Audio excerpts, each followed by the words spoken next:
Hello, welcome to Rational Function World. When I was born, I started off as 1 over x, but then, through a series of transformations throughout my life, I became x minus 4 times x plus 1 times x plus 3 over the quantity x minus 4 times x minus 1. All rational functions are born this way, but events and transformations in our lives change the way we look. A rational function is a function with the polynomial divided by a polynomial. A major defining factor of a rational function is that there is a variable in the denominator. The domain of a rational function is the set of all real numbers except those for which x makes the denominator 0, thus making the function undefined. To start off, you have to factor out the function if not already given in factored form. Then simplify the factored function by canceling out like factors. Now you will have a depressed rational function, and we will get back to the cancelled out factors later. The first major event in my life happened when I was 2 years old. My family and I moved from New Jersey to New York, crossing state borders. That was the defining moment I gained my y-intercept. In order to find the y-intercept, you have to substitute all of the x's for zeros and then solve for y. The answer is then written as an ordered pair, 0, the y-intercept. Then, when I turned 5 years old, I stepped into a new world, school. This began a new chapter in my life where I gained my x-intercepts by making new friends. In order to find the x-intercepts, you substitute f of x for 0. By doing so, the denominator is multiplied by 0, thus it cancels out. So essentially, the x-intercepts can be found by setting the numerator equal to 0.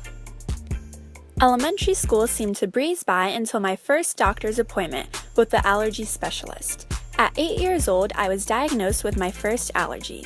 Not being able to eat peanuts blocked off an entire section of my life that I can no longer access. Although I was upset at the time, I learned to get close to peanuts. However, I cannot eat them again.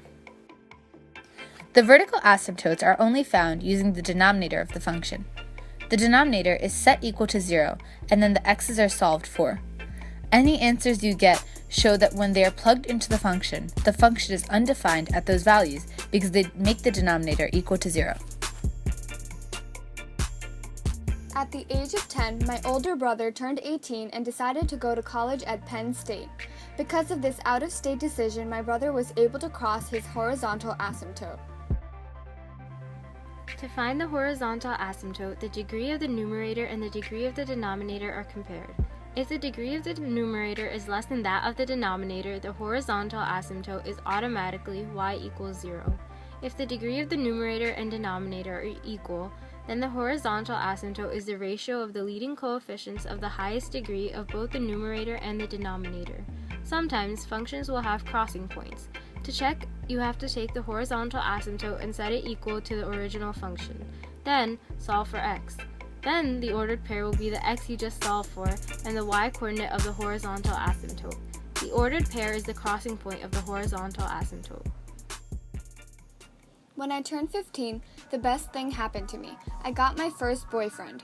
Life seemed to get better and better as the days went by, giving me a positive outlook on life. When the degree of the numerator is 1 greater than that of the denominator, the function has a slant asymptote. To find the equation of the slant, you have to divide the numerator by the denominator using long division. The equation of the slant asymptote is the quotient, excluding the remainder.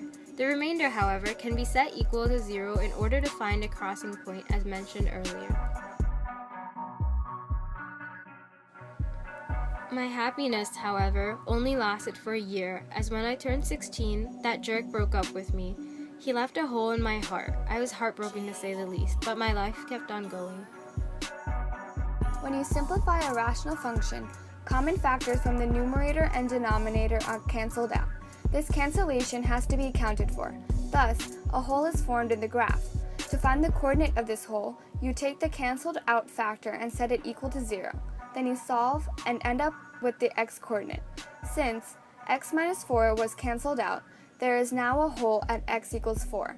To find the y-coordinate, you enter the x-coordinate of 4 into the simplified function. At 18, after my grandfather ended up in the hospital, he was diagnosed with y-axis symmetry syndrome. This is one of 2 types of possible symmetry syndromes. While this disease was fairly severe, his life continued to go in a positive direction. There are 2 different possibilities for types of symmetry. One type is y-axis symmetry, as we mentioned earlier. In y-axis symmetry, the variable x is replaced with negative x. If the resulting function is the same as the original function, then the function has y-axis symmetry. Origin symmetry is similar to y-axis symmetry. However, in origin symmetry, you have to replace f of x with negative f of x and x with negative x. If the resulting function is equal to the original function, then the function has origin symmetry. Now I'm going to draw you a picture of the transformations I have gone through in my life. I started off as 1 over x. At the age of 2, I gained a y-intercept of 0, -3, and at the age of 5, I gained my 2 x-intercepts of -1, 0 and -3, 0. At the age of 8, I gained my first vertical asymptote at x equals 1. Then at the age of 15, I discovered my slant asymptote at y equals x plus 5, and subsequently at 16, had a hole at 4, 35 over 3. And those events have made me the person I am today. Thank you for watching.